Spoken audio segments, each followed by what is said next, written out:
The Constitution, folks, obviously, today's events show the power of the Constitution. I know that many of you are already aware that President Donald J. Trump has made a decision that to go in a different direction when it comes to Attorney General. And so Pam Bondi is going to be no longer the Attorney General of the United States of America. And I know a lot of people are happy about that. I know some people are sad, but we're going to talk a little bit about that today. But the best part about it is, as we shared with you on Tuesday, today's show is Constitutional Foundation 2.0.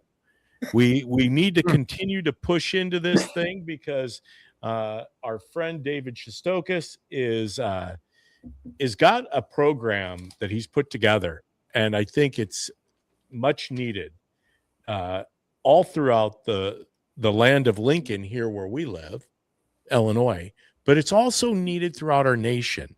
I think right now we are at a pivotal time. As I said, how important is the Constitution?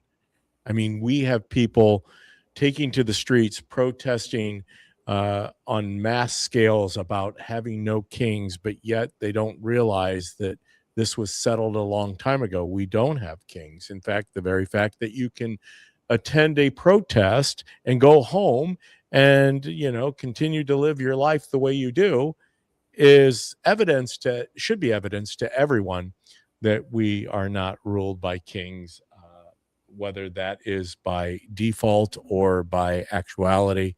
That was resolved many, many moons ago.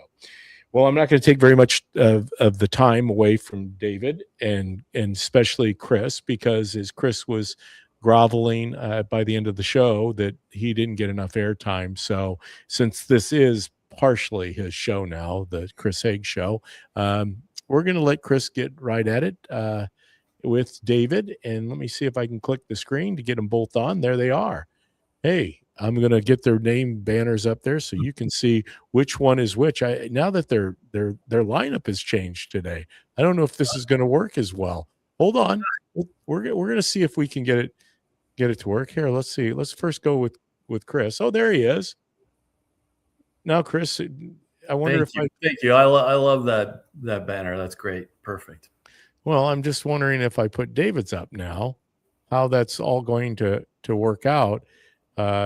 If it's going to show up underneath. No, see, I gotta move David down. You only get one at a time. I'm going to have to move David in the picture here. Don't worry, I can fix this. There. There you go. Wow. And that way, David, they can see that you have your Fighting Illini sweatshirt ready to go. David's going to be just memorializing that, hopefully, here in the next 48 hours as the Fighting Illini take to their game against Connecticut, and then hopefully on to the final game. And we have no idea. I'm assuming it's either Arizona or Duke, right? Those are the four teams. No, wait a second. Michigan, so there's Michigan. Duke's out. Michigan is playing Arizona, and the Fighting Illini are playing Connecticut, the University of Connecticut. So hopefully they fare well and they're able to make the final game, which I know will make a lot of people here in the land of Lincoln very happy. We have both my granddaughters went to the University of Illinois, and as Chris knows, that's not a terribly far distance from Bradley and Peoria, because we both went to Bradley, and I spent more than a few lost weekends in Champaign. Yeah, I've had the same experience as well. But yeah, we and the swim team we went over there a number of times and had some swim meets and events over there. And Bradley had a club water polo team, and we'd go to some of the water polo events over there. So it was a lot of fun. Well, I was just going over there to go to CAMS. Well, we went there afterwards. That was one of the only places I ever went when I was just out of college or just in college at ISU. So CAMS was a place to go. I don't remember too much about my experience at CAMS, but well, I guess you go to CAMS. All right, David. Obviously, big news today. Before we jump in, and as we shared with our audience, folks, go out, Google it. I'm going to put it in the comments here in a minute. YouTube.com at Constitutional Soundbites. David's got a program. We're going to talk a little bit about that, but the pressing news right now, Pam Bondi, obviously it has been rumored for the last couple of months that there was a good chance that President Donald J. Trump was going to go in a different direction. And then when you had the John Crone primary against Ken Paxton, and then you had the pending Save America legislation in front of, or I should say the bill in front of the Senate. There was rumor that maybe there was going to be a deal cut and Paxton was going to drop out if Cronin would go ahead and get the thing pushed through. And then people were saying Cornyn. I'm sorry, I said Crone. Cornyn, thank you. I'm not talking. I wasn't sure who you're talking about, but then I figured it out. So because I got REO Speedwagon on my mind. Yeah, Kevin Cronin. Yeah, it's John Cornyn. Yep, Cornyn, not Kevin Cronin. John Cronin is not with REO Speedwagon. No. Nor is he in the United States Senate. No. Yes. No. Nor is he. Yes. Did I get the right though? Paxton and Cornyn were are running in the Senate. Yeah. Okay. What was going to go on with that? As far as I know, they're still debating. I haven't heard about that. As you mentioned, apparently Bondi is out as the Attorney General. Currently, Todd Blanche, who's the Deputy Attorney General, is going to be the interim AG. Blanche did incredible work. I during the coverage of some of those trials where they were prosecuting Mr. Trump in New York, Blanche was primarily the lead attorney in those cases, and I had an opportunity to watch some of his work, both in court. Some of it was broadcast, commented on afterwards, but certainly I followed any number of the court filings in that case. And Mr. Blanche does incredible legal work. I've had the opportunity to watch some of his legal work. I do not know him, but I think it looks like it's going to be very good. Unfortunately, I think Ms. Bondi kind of, from a couple of perspectives, messed up the handling of the Epstein situation, and that has cost her dearly and cost the president dearly, I would suggest, in terms of how she handled that, and to the extent that he stuck with her in the aftermath of some of the faux pas that she made regarding the Epstein situation. We can date all the way back to that really kind of semi-infamous interview where she said the files were on her desk, and she was going through them and giving the impression that things were going to be rolling out relatively quickly. Created great expectations on behalf of the public in many respects, and really messed that up. I think she talks too much for a prosecutor. She talked too much for somebody that holds that job.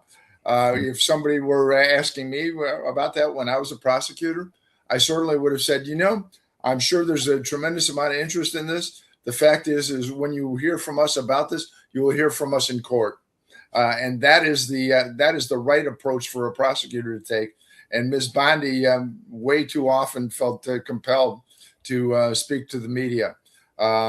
She was the Attorney General of Florida, and while I was practicing in Florida, I didn't have any personal interaction with her, but I had a chance to watch her work there. And she did great work there. But apparently, the microscope of the national media was something that kind of tripped her up. Was her downfall. And I put something up because I think Wall Street Apes posted. Did you see that, Chris?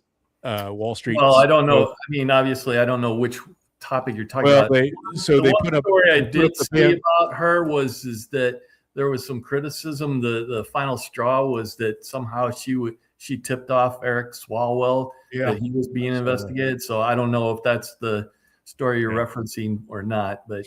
No, it was the amount of convictions and people Well, that charged. too, yeah. And it ran the gamut of 0, 0, 0, 0, 0, 0. And I think, as you said the other on Tuesday, David, you know, the difference between the attorney general and obviously the Illinois state attorney general is defined on what they are supposed to do. And Pam was not excelling at pushing along some of the agenda items of the president. Yeah, the United States Attorney General is appointed by and serves at the pleasure of the president.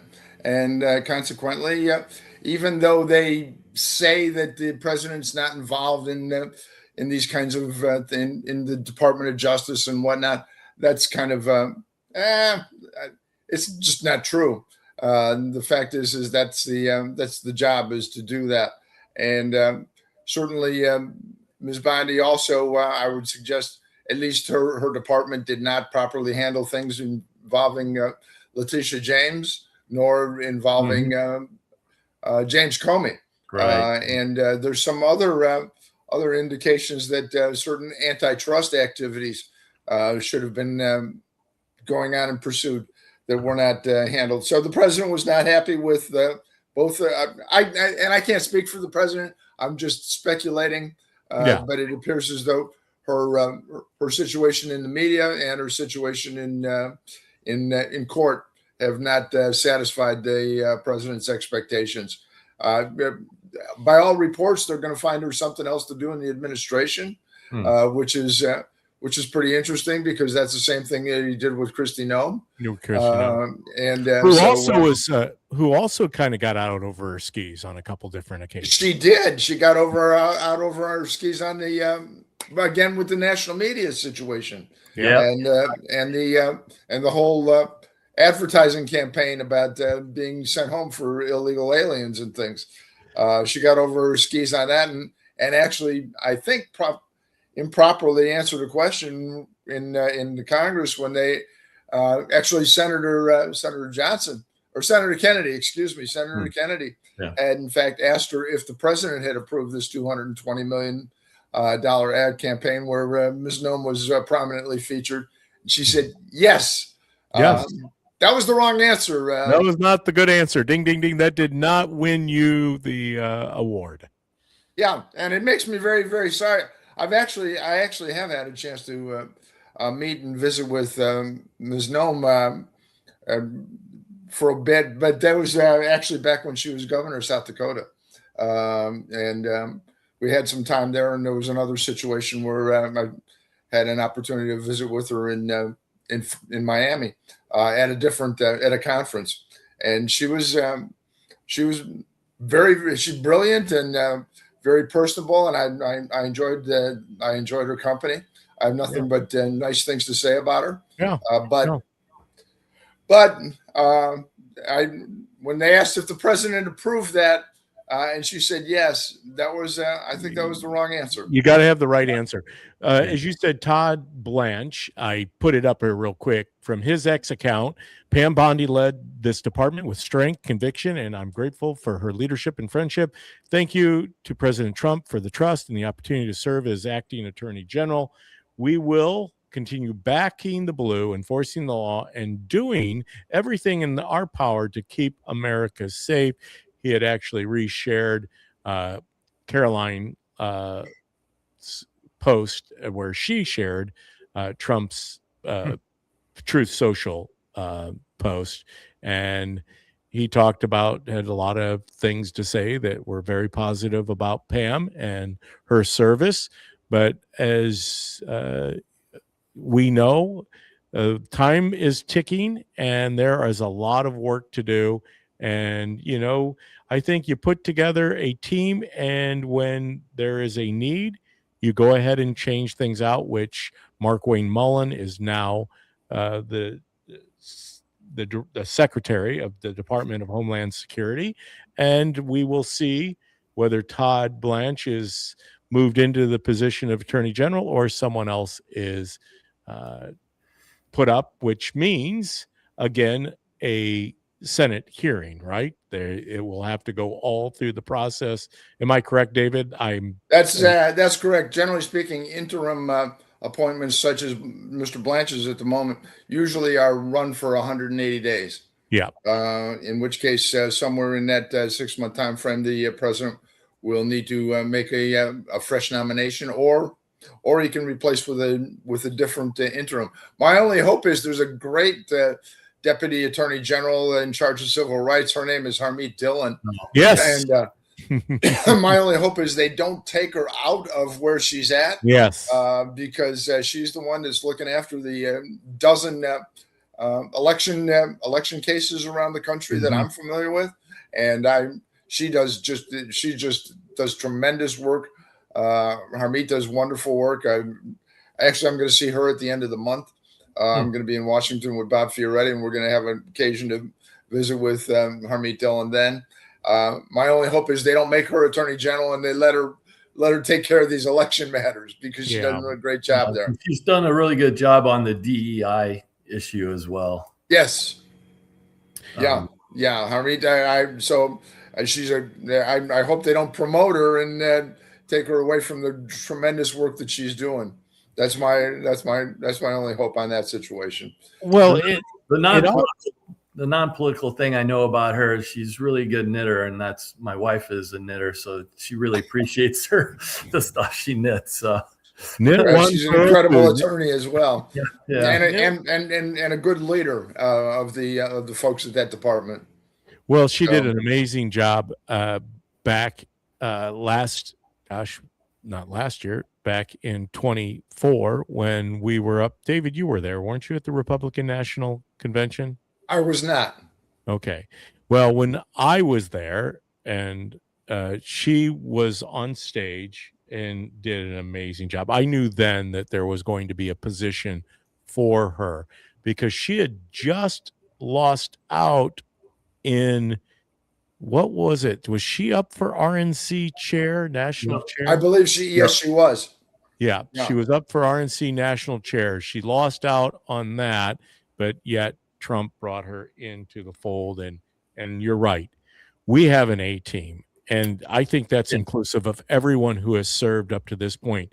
Yes, there's still going to be a great amount of reshifting, because I think that's just part of making sure that we have the best people acting upon the American people. And I think that's compared to his first term, the president has made very few changes. Yes. In his cabinet, he was firing them left and right. It was like watching The Apprentice. First time around. This time around, apparently he had a better handle on who and what he needed, and they've been doing a great job. Secretary Rubio's been incredible, and yes, it just the list goes on. Yeah. At any rate, go ahead. Anyhow, I want to get off of your right. David. At any rate, Chris had some questions. I know. But David, before Chris gets to his questions, I did watch Birthright Citizenship arguments yesterday, so if we want to talk about that, well, we're going to go there, but before we go there, because I think it's only fair that when you have somebody of the caliber of David Shestokas on your program, that you give him an opportunity, not only at the beginning but also at the end, to promote and tell us a little bit about constitutional foundations. Yeah, I'm very, very excited about this. I got it's kind of somebody asked me over the weekend when I was at the Chicago Home Educator Summit how long I worked on this project. And I said, this project is actually probably about 115 years old, primarily because my major inspiration for doing this kind of thing is my grandmother from Lithuania, who was one of 11 children, 8 of whom were killed by communists. And she just loved America and gave that love to the rest of myself and the rest of her family and passed that along. And so that's how that got started. But I will tell you that I was in about 15 years ago, I was in Southwest Florida, and I was practicing law there. And the Bar Association had a day for Constitution Day where they sent attorneys out to schools to talk about the Constitution. And so I was in a sophomore American history class, and I thought, well, I'll get the kids started a little bit, warm them up a little bit before we start talking about some stuff. And I said, okay, what year was the country founded? And the first answer I got was 1700. And I said, no, it was after that. And they said, well, next kid said 1800. And we zeroed in eventually on 1776. And so then I thought, well, maybe I'll go with something easier. And I said, what day was it? What day did the country get started? And we were all over the calendar. All kinds of things that turned out to include Easter and Christmas and all kinds of stuff. Eventually, I had to say hot dogs, hamburgers, fireworks, and a couple of kids in unison after I said fireworks says, "Oh, 4th of July." 4th of July. And, now, isn't there some controversy over that as to whether it's exactly July 4th or there's some other days that some people say maybe? Hold that thought, Chris. I will finish my story and I will answer that question because we went with 4th of July, but that happened about 3 more times that day. And I walked out and I started to, I said, geez, I'm going to try and do something about that because, of course, I had been in the criminal justice system for a long time. I'd been a prosecutor, then I did defense work. And strangely enough, about 75-80% of the Bill of Rights is in fact devoted to criminal justice in one way, shape, or form, whether it's fair trial matters or whether it's a right to remain silent or the right to an attorney. About 70% of the stuff in the Bill of Rights is related to criminal justice. And so, of course, I thought, oh, goodness, I was living with the Constitution every day, day in and day out. And I thought, oh, goodness, the whole world knows what the Constitution's about. And that was a rude awakening for me that day at that high school in Southwest Florida, which will remain nameless. But so after that, I wound up going out and I started writing for an online magazine about the Constitution. Then I started my own website, and then my own website became a radio show, which was Constitutionally Speaking, that was over the air out of. We broadcast out of Bonita Springs, but it was over the air out of Tampa and a few other places. And then while I was doing that show, we had promotions during the week would run for the show. And the promotions were called A Minute of Constitutionally Speaking.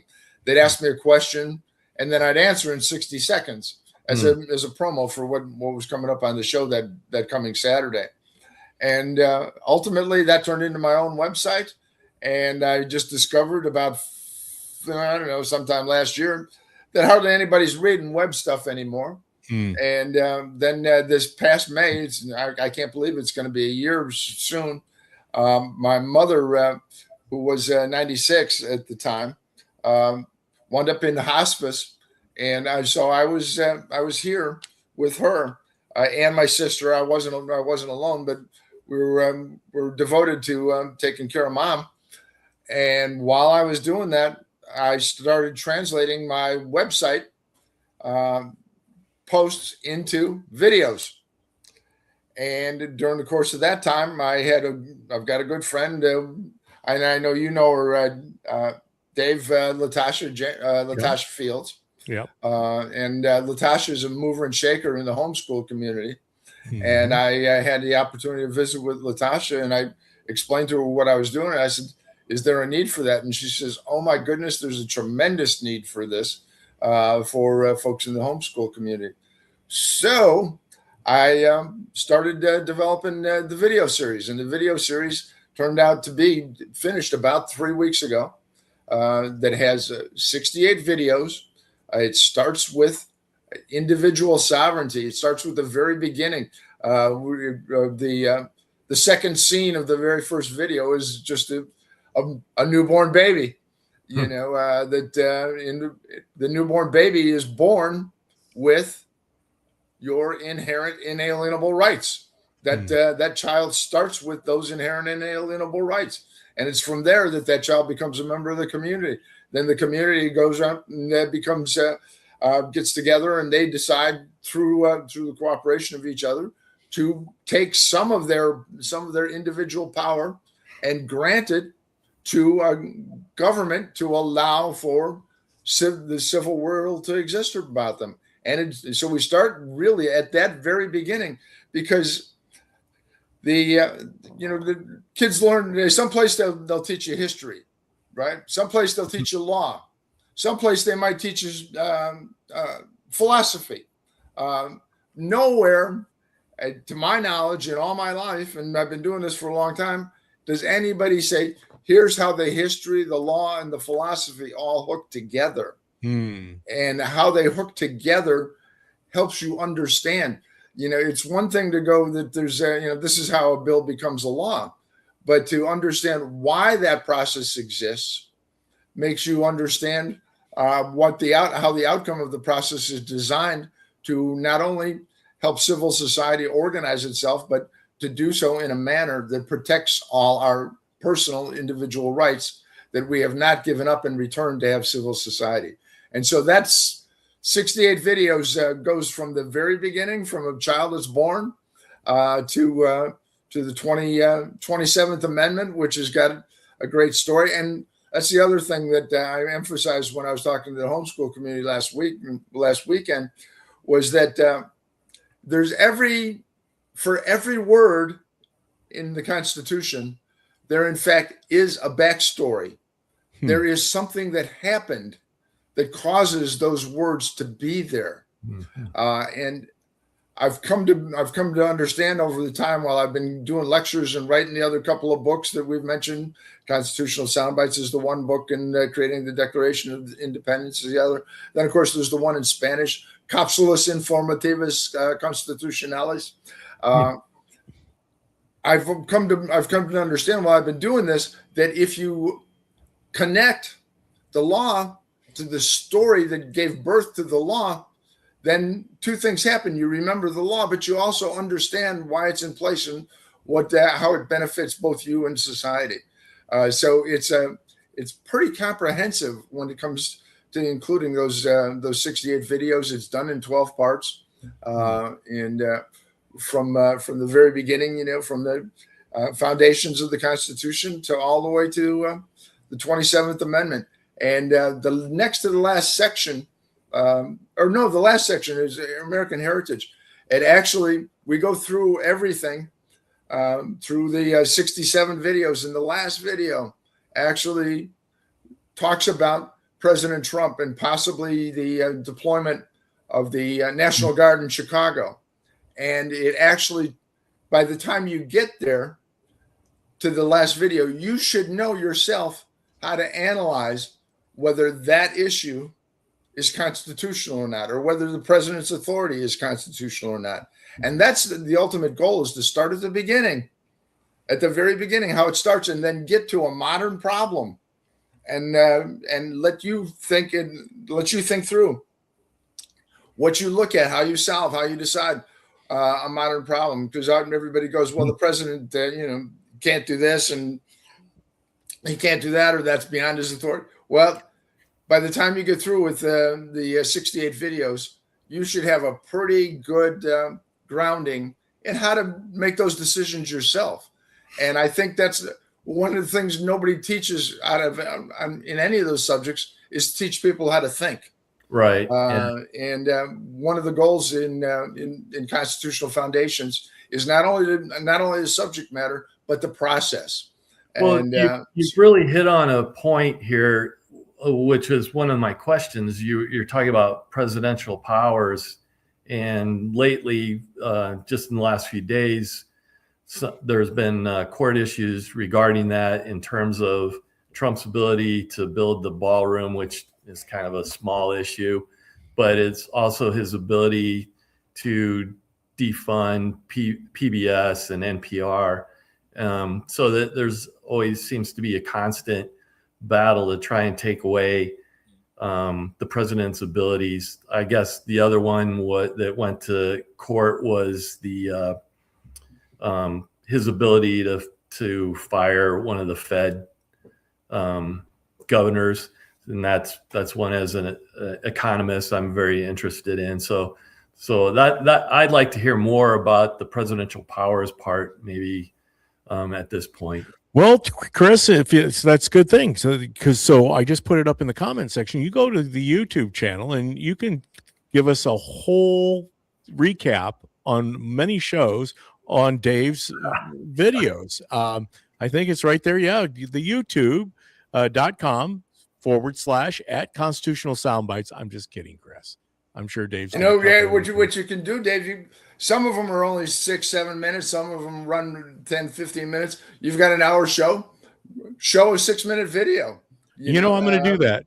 You know what? We're going to do that. Good idea. Chris, but I'm going to have you go out and choose which videos you think we need to share, because Dave has agreed to come on to the DPB show, or the Chris Haig show, the formerly known as the DPB show, and be with us for a second day in a row. So I know you have some questions, Chris, and you're getting them out there. So take it away. I mean, you've got a lot of topics, David, that you can address. You know, I was going to quickly share this.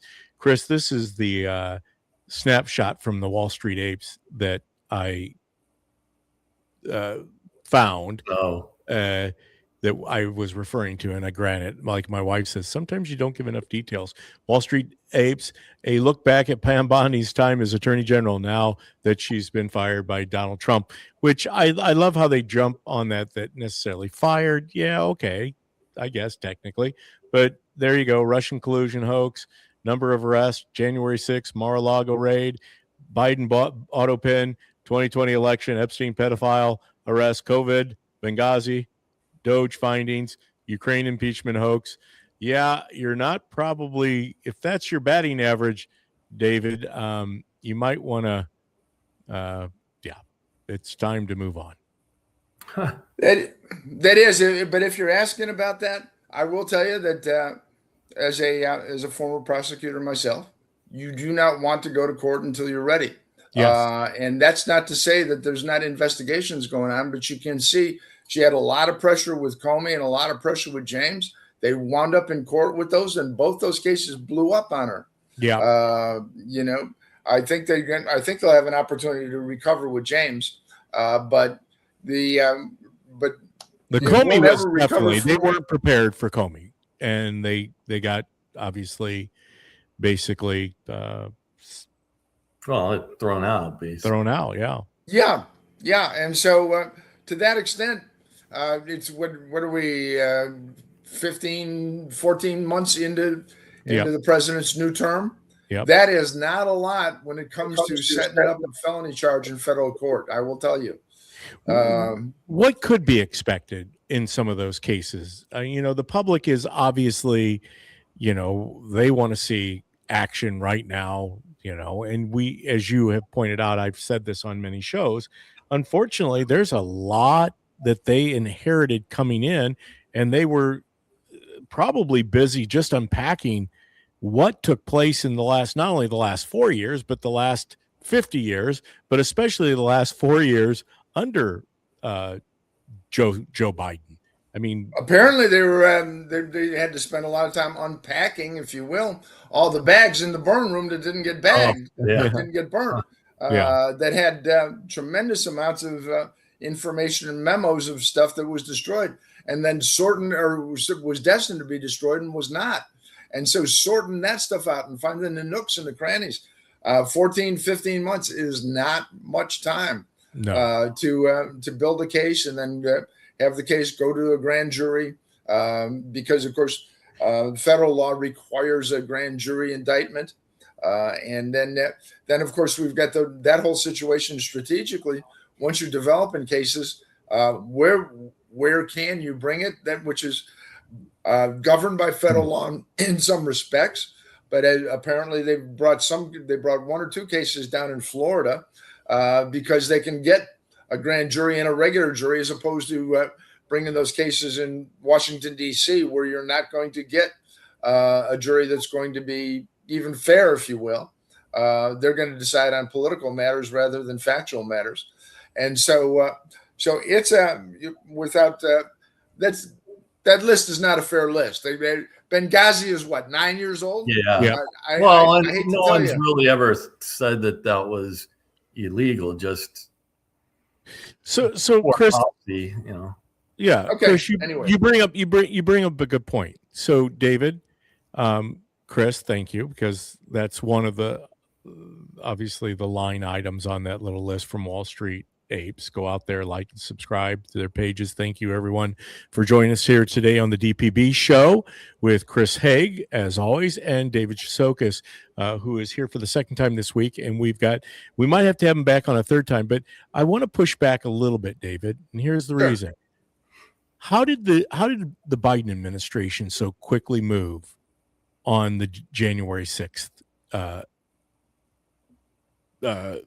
people? I don't. Yeah, they moved quickly to make arrests. They gathered up a whole plethora They did. of And people. did you see how many of those ultimately were overturned by the United States Supreme Court? Yes, Because they made up charges that didn't Yep. exist. yeah. They, with all due respect, not all due respect, they did it unethically. Yeah. Well, Okay. but I guess that's where, if you were to ask the average person who's upset is following Wall Street Apes, is that they made the accusations part of the punishment of their political opponents without, as you say, the justice system finally ground its way out and got them exonerated. Yeah, they created in the this meantime, they particular- went bankrupt, and They created this particular charge based on interference with a public meeting that was put together specifically for people that were destroying evidence regarding to the Enron prosecutions 20 years ago, Mhm. and tried to apply that to demonstrating outside the Congress of the United States, and that took about 3, 4, 5 years to get all that up to the United States Supreme Court, because they had district court judges that were on their team. And then they had appellate court judges that were on their team. And when it finally got to the U.S. Supremes threw out many, many cases.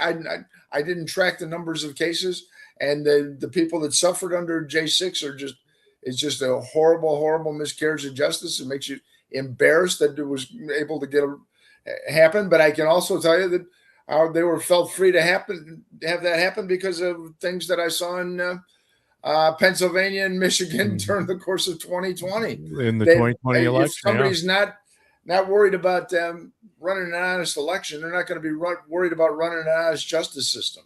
And you're exactly right. The prosecution was the penalty. Well, and the reason that those folks obviously were participating in January 6th is because of 2020 and what transpired. And David, like I said, I don't want to drift too far from having you here with us today to talk about the Constitution, but I think all these are constitutionally grounded. And one of the things that I see in our commenters from my brother, I love him dearly, he's really burning up the comment section, is the El Salvadorian president. He cautioned Trump, how do you pronounce his name? Bukele? How do you say it, Chris? You know what I'm talking about? Bukele, I believe. Bukele. See, I say it with a little Spanish accent. Bukele. He said that the key wasn't him going out and rounding up more criminals. His key was getting rid of the poison that was in the judicial system amongst these judges. I mean, how do you go about cleaning up the judicial system if you still have all these rogue judges, which we saw were willing participants with the Biden administration to do whatever he wanted? Yes. That's a very, very difficult question. I would suggest that, of course, there is one possibility that's available that I doubt seriously. The impeachment process has been used for federal judges more than it's been used for any other situation in our history. There's been about 15 or 18 federal judges that have been impeached. A dozen of them have been removed during the course of time. Typically, it's been for, in fact, corruption, bribery. There was one of them got kicked out because he was always drunk. But the impeachment process has been used for these guys over time. And there's a distinguishing factor between the judiciary and other civil officers when it comes to the impeachment process. It's never been employed this way, but there's plenty of scholarship that believes that it could be. And the Article 3, that everybody says judges are appointed for life, et cetera, et cetera. But what they are appointed for is during good behavior. And that's the phrase that's in the Constitution that's never been employed or questioned. And I would suggest that a judge that regularly has a history of making rulings that are contrary to Supreme Court precedent is not on good behavior. And when you have this whole slew of judges that that carried out this clearly inapplicable criminal prosecution, that I would suggest that impeachment is the appropriate remedy for district court judges who are not on good behavior. They're not on good behavior if they are not following Supreme Court precedent. It's never been used, but I would suggest that it's available. Well, that's the point, is they're supposed to be embarrassed when they're overturned. But at this point, it's kind of a red badge of courage for a lot of these guys that they've done this. And so you lose that, soft punishment, I guess, for lack of a better word, that they got overruled. And they're seeing that as more of a medal that they got. And so then they just continue on doing that, and it gets worse and worse. That Boasberg justice or judge, he's been overruled, countless times. I can't even, I haven't really tracked it, but it seems like every other week he's getting overruled by something. And sometimes he even gets overruled by, the appellate court in DC, which that's really outrageous because they're pretty liberal in and of themselves. So it seems like we've kind of lost control because, what used to be good behavior just isn't even considered anymore. Yeah, well, it's never been used in that fashion. It's been used for corruption. It's been used for, like I said, drunkenness, being drunk on the bench and some other circumstances. But I do believe that it is available. And if we go back to, and of course you can legally mess around with this, but interestingly enough, if the Congress were to vote impeachment on that basis, if the House was to vote impeachment on that basis, and for some reason or other, lightning struck and the Senate convicted, the Supreme Court has nothing to say about it. Mm-hmm. The Supreme Court has no rule or no role in impeachment whatsoever. Mm-hmm. And so Jerry Ford, President Ford, had a great quote about impeachment when someone asked him, when everything was going on with President Nixon. They asked President Ford, he was then the House Minority Leader, he wasn't president yet. They asked him, "What's an impeachable offense?" And President Ford, then House Minority Representative Ford, said an impeachable offense is whatever a majority of the House says it is, and 2/3 of the Senate agree. Mm-hmm. And you know what? That's the practical. I mean, you can argue till the cows come home, but as a practical matter, that's the reality of the situation. And I would suggest that even if we have a majority in the House of Representatives, and I would suggest that impeaching somebody like Boasberg, and one of the articles of impeachment would say that he's not conducting himself in good behavior. Good behavior being to follow Supreme Court precedent. And here's the list of blah blah blah blah blah. Mm-hmm. I would suggest that might put the fear of something in the rest of the judiciary. It would be an important step forward, even if the Senate were not to do it. So then I think that is some action.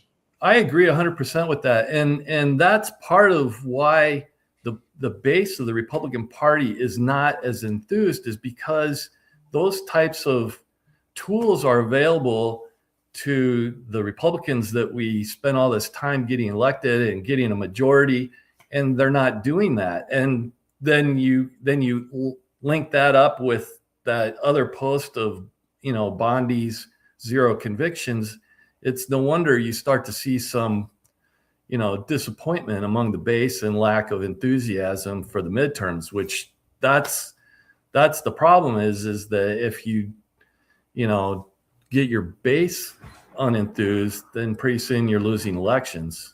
Well, they weren't even looking, Wall Street Ape wasn't looking for convictions. They were just looking for somebody to be arrested. Well, that too, but I understand. I understand what you're saying. I maybe overstated a little bit, but yeah. Well, but so Chris, one of your points the other day, and I think where Obama was a genius when it came, and I'm going to say it, yes, he was. He wanted to hire as many federal judges and push them into the system as he could, who believed and thought and, as he did. And he also hired a whole plethora of people for middle level agency positions that would take decades to remove out of the federal government right now. We know the bloatedness through the Department of Government Efficiency has uncovered so much waste, fraud, and abuse. There you go. David's got sporting the hat. And so we have that going on, and they have their own flooding the zone, the old Trump. It's always an all hands on deck, and the Democrats have done a great job of doing that, where the Republicans are, the other issue, and you've talked about this, I'll call you constitutional, David. So we know who we're talking about, but the whole idea of the DOJ is understaffed. Well, some of that's because of this whole blue slip issue where we're not appointing all the prosecutors we should be. There's judges, I'm sure, languishing in the nomination process, and Thune's reluctance to allow any recess to happen so we can have recess appointments. So there's a lot going on that the Republicans could do a whole lot better job, and they're failing to do. And it drives people like us nuts. Well, here's one of the things that I think I'd like to hear David address here as we draw to a close again, which, like I said, it's going to have to be a third show, but I know David's going to get busy here and he's going to be heading out to DC. There's no better example than the state of Illinois and our Attorney General, Kwame Raoul, and the amount of what he has brought forth and pushed into the system now. David, speak into that a little bit. You talk about flooding the zone, trying to pack the court, whatever you want to call it. I mean, Kwame, that's what he's doing on behalf of J.B. Pritzker right now. And you made a very good, separation of what his position really is and how he is actually acting. Yeah, well, just as a review for the folks that didn't join us before or haven't heard me talk about this, when you hear the term Attorney General, generally speaking, people think of Pam Bondi or the Attorney General of the United States. And the Attorney General of the United States is appointed by, and as we've just seen today, serves at the pleasure of the president. So consequently executes the president's policies.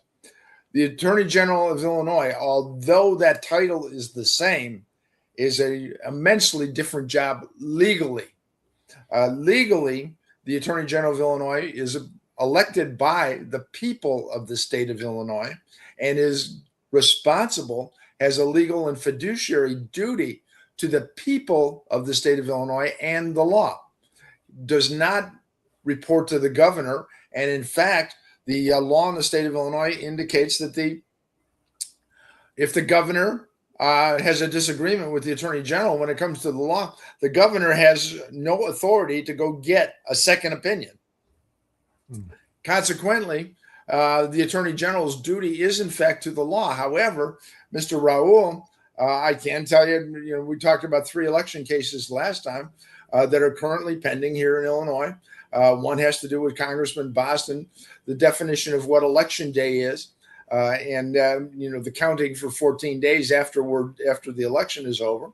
Another has to do with the decentralization of voter rolls here in Illinois, which is Raoul clearly has just made up stuff to tell Judicial Watch that that's why you can't get them all from us because it's decentralized with the county clerks, and that's just simply not true. They're literally lying in court about that because cleaning up voter rolls is anathema to the plans that Mr. Pritzker and the rest of his team have, and Raul is defending that case.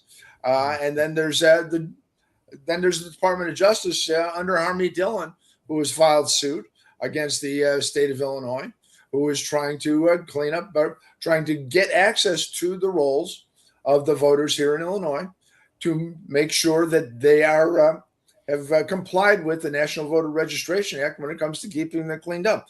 Those three cases are all, Raul has taken positions, the legal positions, opposite of the interest of the voters of Illinois in all three of those cases. Okay, he's taken the interest of the voter. He's taken the directions in the interest of the governor and his team, as opposed to the interest of the voters. And his obligation legally is to the voters. It's not to the governor. And so people don't understand that because we just saw Bondi got fired, right? They think that Raul has to do what the governor wants. That's not true.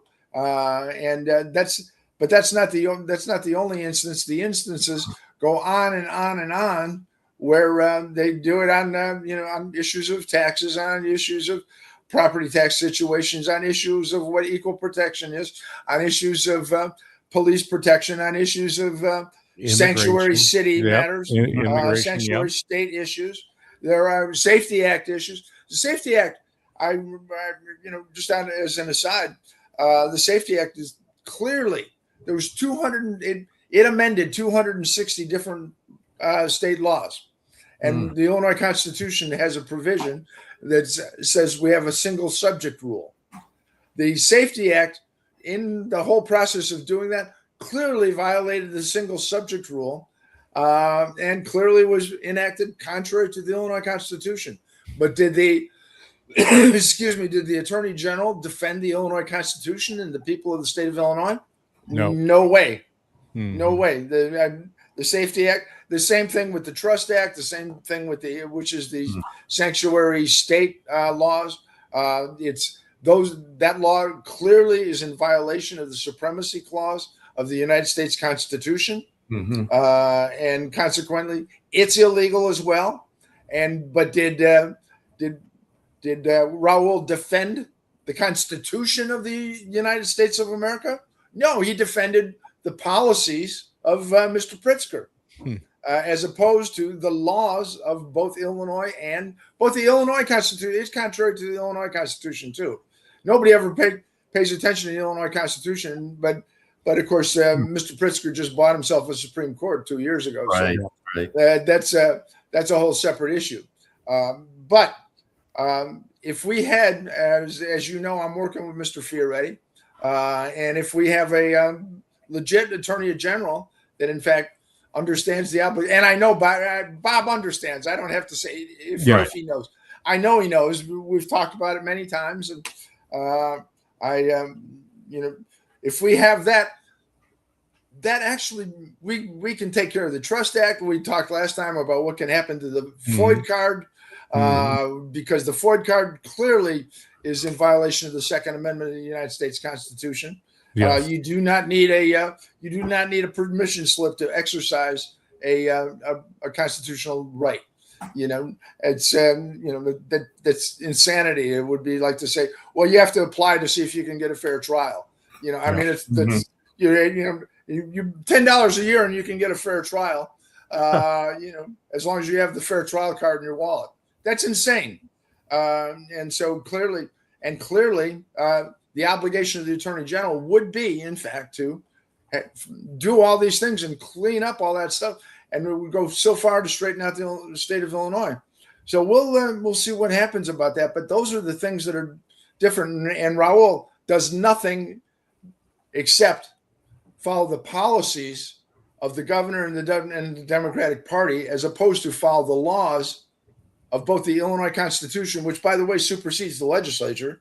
Nobody that's worth a show all by itself if we could get focused one Let's day. do it. Let's do it. The Illinois Constitution itself, and then because it's greatly overlooked. People overlook the value of the state constitutions. State constitutions themselves carry sometimes they carry authority that are greater than the U.S. Constitution, because the U.S. Constitution sets a floor on rights. You can't violate the rights any less than this, but or any more than this particular floor. But state constitutions often set bars that are higher than the U.S. Constitution, and within that state, you may have greater rights within that state than you may have as a United States citizen under the U.S. Constitution. People don't understand these things, and that's what we're trying to teach them. I'm going to wrap this up, bring it all. Yeah, I thought I knew you were going to get there. You got it, David. That's what we're trying to teach them with Constitutional Foundations, which is available on the Constitutional Soundbites YouTube channel. I hope you do. What do they say on that? Like, subscribe, and hit the notification. That's what my good friend Ty Smith always says. Up here, up there, like this, hit that, smash the button. Yes, go out. But strangely enough, my material doesn't say that, because I have a little like, subscribe at the end of every video, but I don't say that because I've designed it for use for education. So I don't go through the whole YouTube mantra. I'm going to tell people to go out and subscribe. I want people to go out and start the series. And you know what? You brought up a good point, David. We're going to pull some of those parts of your course or some of those videos, and we're going to start playing them here, because I think it's part of growing people. And I think that's what we need to do. I'd like to see a stage somewhere in Illinois with our Attorney General candidate, our Comptroller candidate, our Secretary of State candidate, our Treasurer candidate, our United States Senate candidate, our Governor candidate, and Lieutenant Governor candidate. I'd like to see them as on stage as a cohesive group. See, I stayed away from the U word, because I think that's a misnomer. We need to be together as a team. If we're going to truly tackle this thing, we need to be tackling it in all areas, and we should be one marching band rather than separate. Now, I have already heard rumblings that certain individuals were told to stay away from this individual because it's, you know what, that's laughable at best, because all that's going to do is create a situation where we scare more and more people off. We need to get more people involved in the process. Just like from what you're suggesting, David, is brings together something that like when we were talking last time, Max and Bob, they're Cook County people. Yeah. So it's good to find out, for the folks downstate to find out that they're not boogeymen. No, that they're not terrible folks or rhinos or whatever. And so, but they can bring the votes that are needed in Cook County to make the state red.